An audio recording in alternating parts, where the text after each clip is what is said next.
Vamos falar agora da doença de Alzheimer. Nós vamos conversar com o Dr. Norton Sayeg, que é médico geriatra, convidado pela produção do nosso programa para falar deste assunto. Vamos falar da doença de Alzheimer. Há 30, 40 anos, ninguém falava desta doença, pelo menos aqui entre nós no Brasil. Mas ela já existia, não estava identificada ainda pela ciência? Sim, sem dúvida nenhuma. Essa doença era uma doença há 30, 40 anos, como você bem disse, tida como rara no Brasil. Acontece que essa é uma doença ligada ao envelhecimento. É uma doença muito característica à medida que você envelhece. Então, como o Brasil sempre foi tido como um país de jovens, essa realmente não era uma doença muito divulgada. Eu mesmo, na faculdade, não aprendi nada a respeito dessa doença. Eu vim aprender depois na prática clínica, né? Então, realmente, hoje em dia nós temos mais de 1.200.000 portadores dessa doença, que é erroneamente conhecida pela população como esclerose, o velhinho gaga, o velhinho caduco, etc. e tal. Mas é uma verdadeira epidemia e que só tende a crescer, Cícero. Agora, como se trata o paciente com Alzheimer? Olha, o tratamento da doença de Alzheimer, ela é feita basicamente com dois pilares. Um deles é o medicamento. Não existe cura para a doença, mas existe tratamento. Quanto mais cedo você detecta a doença, melhor é a evolução. Pra você ter uma ideia, antigamente, há 20 anos atrás, a partir do diagnóstico da doença de Alzheimer, esses pacientes morriam, em média, 5 anos depois do diagnóstico. Hoje em dia, eu mesmo tenho no consultório pacientes com 25 anos de evolução e vivendo com as suas limitações, mas com uma qualidade de vida bastante razoável. Então, esse é o primeiro pilar, é a parte farmacológica.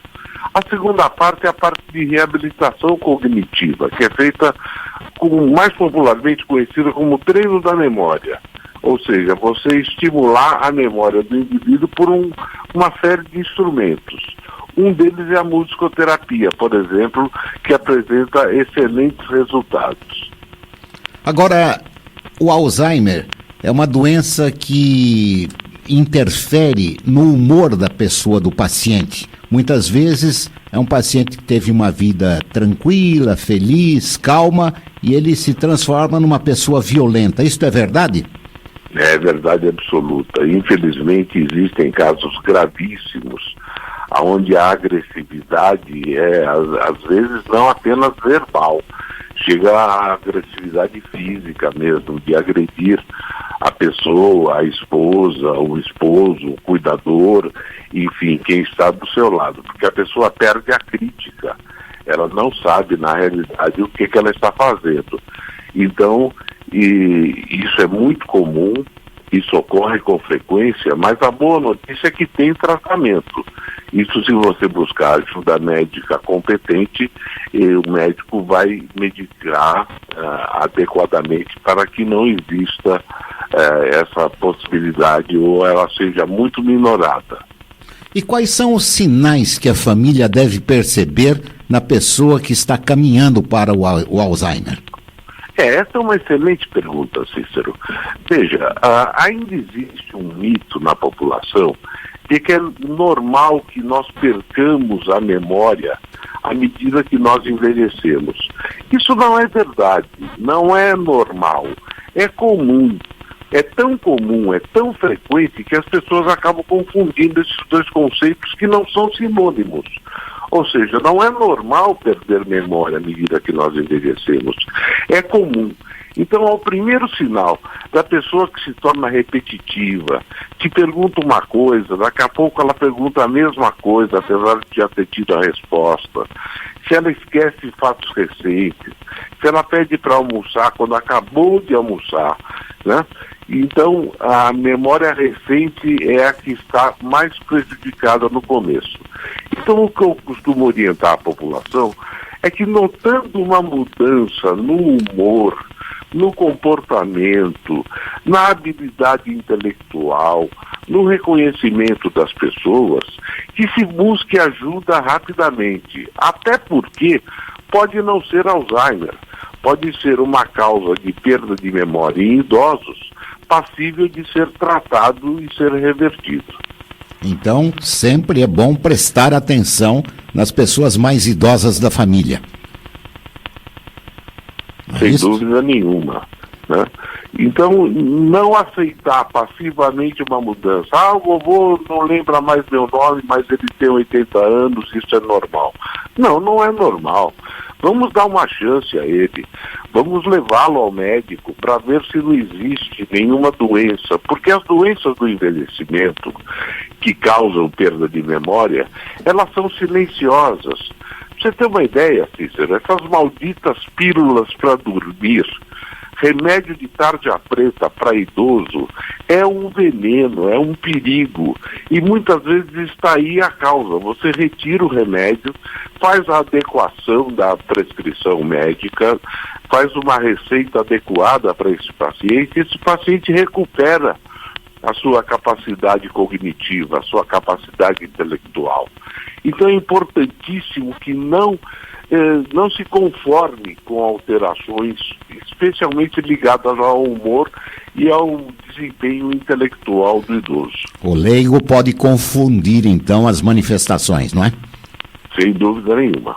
Agora, na sua experiência profissional, o senhor recomenda sempre a contratação de um cuidador especializado para cuidados com o paciente de Alzheimer, ou a família mesmo pode dar conta deste encargo?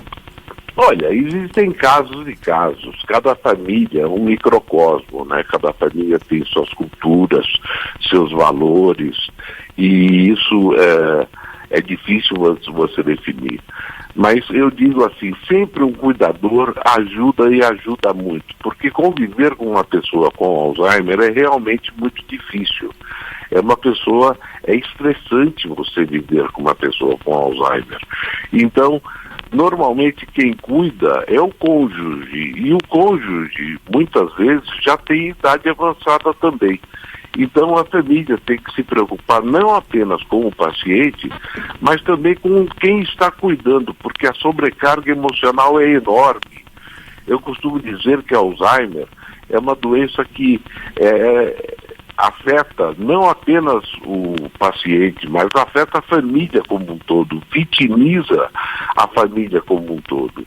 Então, uma ajuda é sempre válida no sentido de tirar um pouco dessa sobrecarga, não apenas física, que também existe a sobrecarga física, de auxiliar no banho, na alimentação, nos cuidados em geral, mas como também da sobrecarga emocional que gera esse tipo de enfermidade. E quando a doença está avançada, muitas vezes há necessidade de internação em clínicas especializadas. Estas clínicas que existem já realmente estão à altura do tratamento exigido? Olha, tem de tudo, né? Nós temos clínicas de altíssimo padrão. O que eu costumo dizer é que se você não tem condição de prover os cuidados necessários, só o amor não basta, né? Você tem que...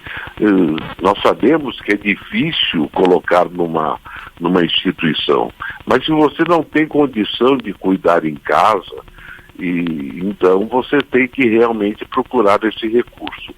Agora, visite essas clínicas, converse com os proprietários, converse com o médico que é responsável pelos cuidados, para você ter segurança, né, de colocar realmente o seu ente querido no lugar apropriado, honesto, porque existe muita coisa boa, mas existe muita coisa questionável, muita coisa ruim, sim, por aí. Agora, Dr. Norton, para terminarmos esta nossa importante conversa, o senhor acha que a ciência está avançando e que num futuro, ainda que não seja próximo, a doença seja dominada pela ciência? Não tenho dúvida nenhuma. Nós avançamos muito. Desde que essa doença foi descrita pelo Dr. Alois Alzheimer em 1906, nós aprendemos muito sobre a doença. Se vê que era uma doença que, como eu disse, ainda não tem cura, mas nós conhecemos muito e a pesquisa está muito adiantada. Todos os grandes, a indústria farmacêutica de altíssimo padrão que trabalha com pesquisa clínica, eu sou um pesquisador de novas drogas, nós sempre estamos tentando achar caminhos no sentido de melhorar essa condição. Já conseguimos muita coisa, ainda não chegamos na cura, mas acredito que no espaço de tempo aí pequeno para a ciência, de 20, 30 anos, nós vamos estar debelando definitivamente esta terrível doença que é a doença de Alzheimer. E tem mais, aprendemos muito sobre prevenção. Hoje em dia nós sabemos, se você tem um pai, uma mãe com Alzheimer e tem medo de ter a doença de Alzheimer, existem recursos, busque ajuda médica, porque tem como ajudar no sentido de tentar, pelo menos, evitar que essa doença venha a se manifestar. Dr. Norton Sayegh, médico geriatra, falando ao jornalismo da cidade.